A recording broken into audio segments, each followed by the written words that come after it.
നിയമസഭാ തെരഞ്ഞെടുപ്പിന്റെ വോട്ടെടുപ്പ് പൂർത്തിയായതോടെ കണക്കുകൂട്ടലുകളുടെ തിരക്കിലാണ് സ്ഥാനാർത്ഥികളും മുന്നണികളും. മൂന്ന് മുന്നണികളും വലിയ വിജയപ്രതീക്ഷയിൽ.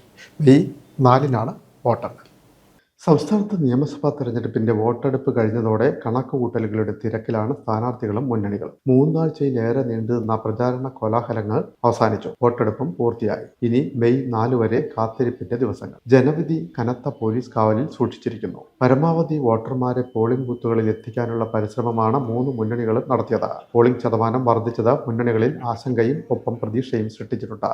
ഏറ്റവും ഒടുവിലത്തെ കണക്കുകൾ പ്രകാരം 78.27% സംസ്ഥാനത്തെ പോളിംഗ്. കോഴിക്കോടും പാലക്കാടുമാണ് ഏറ്റവും കൂടുതൽ പോളിംഗ് രേഖപ്പെടുത്തിയത്. പത്തനംതിട്ടയിലാണ് ഏറ്റവും കുറവ് പോളിംഗ്. 87-ന് ശേഷമുള്ള ഉയർന്ന പോളിംഗ് ശതമാനമാണ് ഇത്തവണ രേഖപ്പെടുത്തിയത്.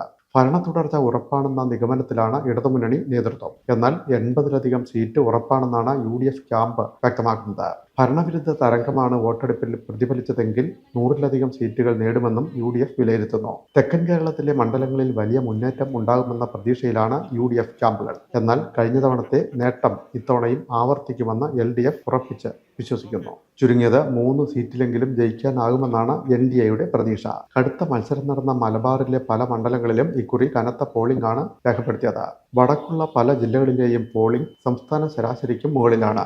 SIRന് ശേഷമുള്ള ആദ്യ ബലപരീക്ഷണം മലബാറിൽ ആരെ തുണയ്ക്കുമെന്ന ആകാംക്ഷയിലും കണക്കുകൂട്ടലിലുമാണ് മുന്നണികൾ. വരുന്ന 5 വർഷം ആര് ഭരിക്കുമെന്ന് ജനം തീരുമാനിച്ചു കഴിഞ്ഞു. വോട്ടിംഗ് യന്ത്രത്തിൽ ആവേശത്തോടെ വിരലമർത്തി സ്വന്തം ജനപ്രതിനിധികളെ അവർ തെരഞ്ഞെടുത്തു കഴിഞ്ഞു. ആലപ്പുഴ ജില്ലയിലെ 9 മണ്ഡലങ്ങളിലെയും MLAമാർ ആരെന്നറിയാൻ ഇനി 25 ദിവസം കാത്തിരിക്കണം. മെയ് 4-നാണ് വോട്ടെണ്ണൽ. അതുവരെ 9ഇടത്തെയും ജനമനസ് 3ഇടത്തെ സ്ട്രോങ് റൂമുകളിൽ വിശ്രമിക്കും. പോളിംഗ് അവസാനിച്ചതോടെ വിവിധ ബൂത്തുകളിൽ നിന്ന് 9 മണ്ഡലങ്ങളിലെയും പോളിംഗ് സാമഗ്രികളുടെ സ്വീകരണ വിതരണ കേന്ദ്രങ്ങളിൽ തെരഞ്ഞെടുപ്പ് ഉദ്യോഗസ്ഥർ വോട്ടിംഗ് യന്ത്രങ്ങളും VVPATും എത്തിച്ചു. ഇവ രാത്രി തന്നെ ജില്ലയിലെ 3 വോട്ടെണ്ണൽ കേന്ദ്രങ്ങളിലെയും സ്ട്രോങ് റൂമുകളിലേക്ക് മാറ്റി. അരൂർ, ചേർത്തല, ആലപ്പുഴ മണ്ഡലങ്ങളുടെ vote Alappuzha saint Joseph girls ഹൈസ്കൂളിലും അമ്പലപ്പുഴ, കുട്ടനാട് മണ്ഡലങ്ങളുടേത് ആലപ്പുഴ ST കോളേജിലുമാണ് എണ്ണുക.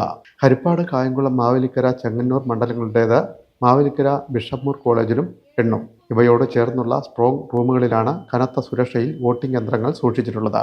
മുൻകാലങ്ങളിൽ അതാത് മണ്ഡലങ്ങൾ കേന്ദ്രീകരിച്ച് വോട്ടെണ്ണൽ കേന്ദ്രങ്ങൾ ഉണ്ടായിരുന്നു.